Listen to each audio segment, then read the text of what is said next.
Okay, we're back here. I took a quick little break, but we talk about the technical violations from probation revocation. Revocation, boy, here we go.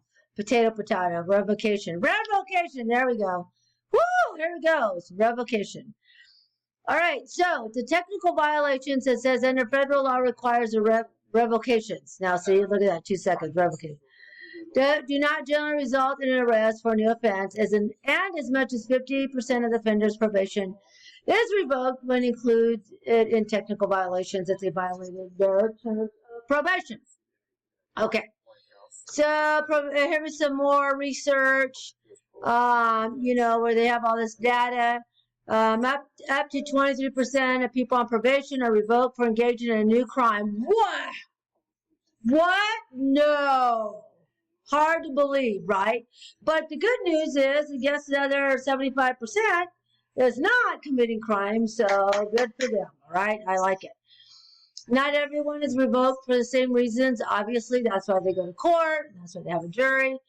It says black probationers in some regions are more than twice as likely to be revoked than white and Hispanic probationers. There's some data you can look into. That's a research paper in the making. That would be interesting to find out the reasons why, right? Younger probation people, probation is more likely. That's because we don't want them to have a criminal record. Women are less likely, yes. And both legal and extra legal factors. So if it's not a legal factor, there's an extra legal factor for revocation. Okay? All right. So here's some dirt bags, right? Their probation was revoked because they were sent to prison for 15 years. Here's what these two Amish, right? The Amish boys did here, brothers. They sexually assaulted one of their relatives, a girl under 14 years old. So they go to court, they're convicted, they do a little bit of time, they put them on probation, and these guys, for whatever reason, think, oh, I'm on probation. I'm just going to move back home where the victim is still living. Right? So they move back into the house where they've already been convicted of sexually molesting this poor girl. I can't even imagine how terrified she felt, right? And so they end up moving back in, and they had their probation violated. 15 years. They moved back in. How stupid are they? Oh, nothing's going to happen. Really, what's going to happen? That's why they have these probation violations, okay? So here's the rest of the story. If you want to read. Oh, they started molesting her when she was 12, okay? Repeatedly, both boys. I don't even want to call these guys boys. They're animals to me, okay? Again, that's the worst crime, I think, that and the elderly, right? They talk about house arrest. House arrest, where they have the little, I think I have a picture of it here on one. Oh, yeah, I do. Okay, it's on the next slide here. The ankle bracelet here. When you're in house arrest, you got this nice little ankle bracelet.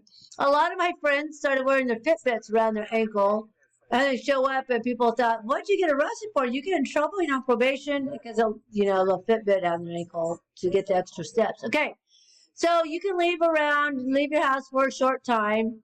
You're supposed to stay home, but it does serve its purpose. We can find out where you're at. So look how wonderful they work here. This guy was on electric monitoring, arrested after pulling a gun on deputies in Ohio. But yet, what? How can he be pulling a gun on deputies in Ohio if he's supposed to be at home because he's got a little ankle monitor on? So he's a murder defendant. A murder defendant. So they put him on house arrest.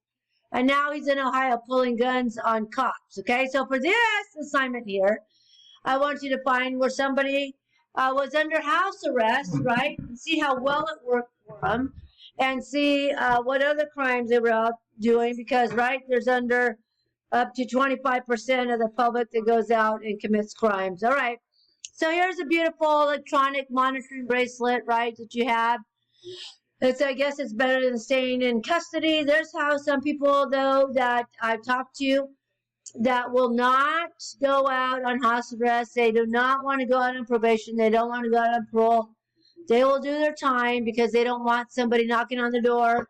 Hi, probation and parole, searching your residence, demanding entry, blah, blah, blah. And so they don't want all that.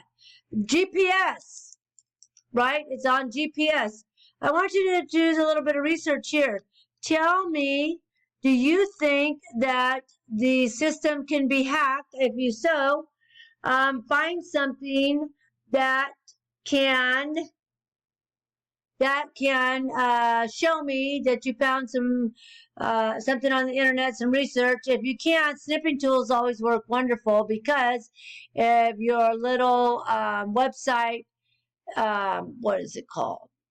HTML, no, it's called the website. The address is called something. I can't remember it right now. But anyway, it's called something, and the web browser address, I can't remember what it is. I know the web browser, all this new blah, blah, blah stuff.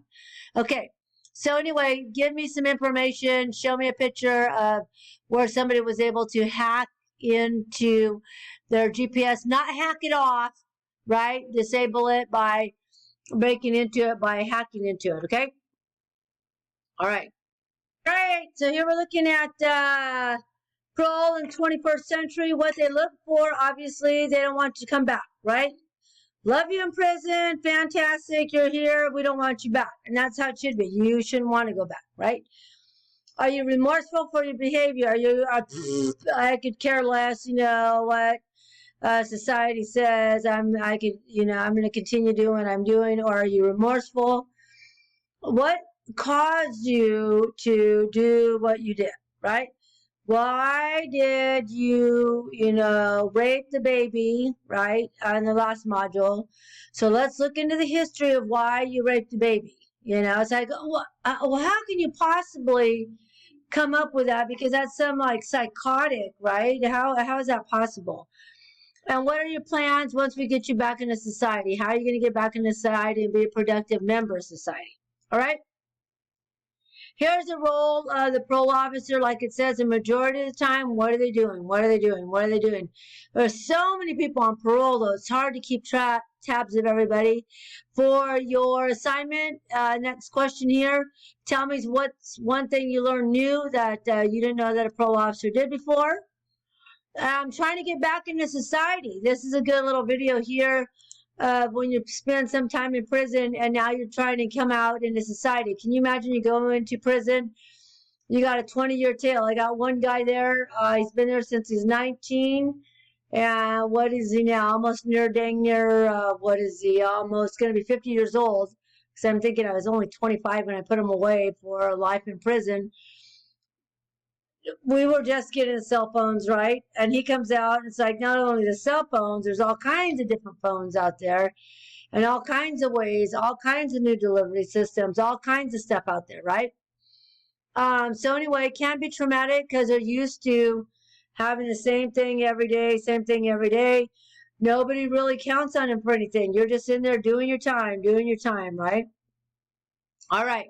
So, let me go back and what's one thing about this guy that he has found the hardest thing to transition back into the world? Tell me what you believe his hardest aspect of coming back to real life, reality, has been for him. All right, drug addiction. This was kind of put in as the funniest things that meth addicts do. When I looked at it, I found how sad it is, okay? Because people, when they start their drug addiction, it's always, oh, it's not that bad. When you start, right? Oh, they're just lying. And the progression ends up seeing some horrible behavior like this. And what gets me is I always go back, if anybody ever takes my classes, like, when you're growing up in school, right? Everybody's been in kindergarten. Anybody just become an adult overnight? No, right? You were little at one time. And at one point, the teacher asked, hey, what do you want to be when you grow up, right? Nobody draws a picture of a meth addict all strung out with dots all over their faces and just all out of control, right? Have no idea what's going on in them. And then once a little kid, and what aspect of their lives Did somebody not teach them how to deal with things that come in life, right? It's like, oh my gosh, the first time, somebody scared them. Oh, I got to start drinking alcohol. And, oh, I had it so hard. So died of cancer. And you don't know. Well, maybe we don't know, but it's almost kind of, to me, an excuse to engage in the behavior. I've had my dad die of cancer. I've had people die on me. I've had babies die on me. I had family relatives, members that do horrible things to their family. They molested people. All my family, I would say 95% of them have been in prison, right? It's not, oh, woe's me. I got, my toe hurts. You don't understand, right? If you're near death, right, why not? Okay, is that going to help you? I get it. But not Cheech and Chong out here. Oh, I got my note from the doctor, and here's my note, and it says that I stubbed my toe, so I got to toke up, right? It's like, really? I have people come to my class, I'm like, out. You smell like frickin' Cheech and Chong's farm, right? And get out. And I don't need to smell that. I don't need to have that smell. I cannot stand people that go to the gym. You're stoned out of your mind. I want a bag of Doritos after you pass me, right? Because you're so strung out on your drugs, but yet you're working out at a gym. I'm like, well, how does that work, right? You come in here smelling like Cheech and Chong's farm, but yet you're working out. Okay, so anyway, drug addiction. How do we stop it, right? How do we stop it? How does it even start? I mean, I must pound this into my daughter, say it all the time. I have her watch these horrible videos. I go, because they didn't just overnight go there. It's not like right now, tomorrow morning, I'm going to wake up and I'm going to be having stuff all over my face and picking my face and scratching. Oh my gosh, what should I steal so I can get my next fix, right? It doesn't happen like that. Slow progression until you get to a spot that you can't handle it anymore. Okay, we got 2 more. Let's wrap this up. Also issues to reentry into reality. There could be some type of health condition with people, so they have a lot more than half of the women suffer from mental health issues. Great, wonderful less, right? And barriers to treatment. It says that parolees that are African American tend to have less access to mental health. Community treatments overemphasize the use of prescriptions. So true. Prescription psychotropic medications, right? You put them in the mental institution, pop, pop, pop, pop, pop, pop, pop, pop, pop, zombie, right? You put them back on the street. These guys don't want to take their medication because why? It makes them feel like a zombie, right? I don't want to feel like a zombie. I felt like a zombie when I was in the mental institution. I don't want to feel a zombie like when I'm not here, right? They don't want to take their pills. Brain goes crazy because it's all firing on all kinds of cylinders and it's all doped out. All right, so here's what you learned by listening to me. Congratulations. All right, guys, you're almost there. Hang in there. Very proud of you guys hanging in there week after week after week after week. Listen to me. Don't get the full, reality of me in the classroom. But, hey, we got to make do. This is 2020, the pandemic. It's already been 3 days. Still don't know who the president is. So by the time you watch this video, we may know who the president is, but right as of now, today, we have no idea. All right, guys, be safe. Take care. See you on the other side. Bye-bye.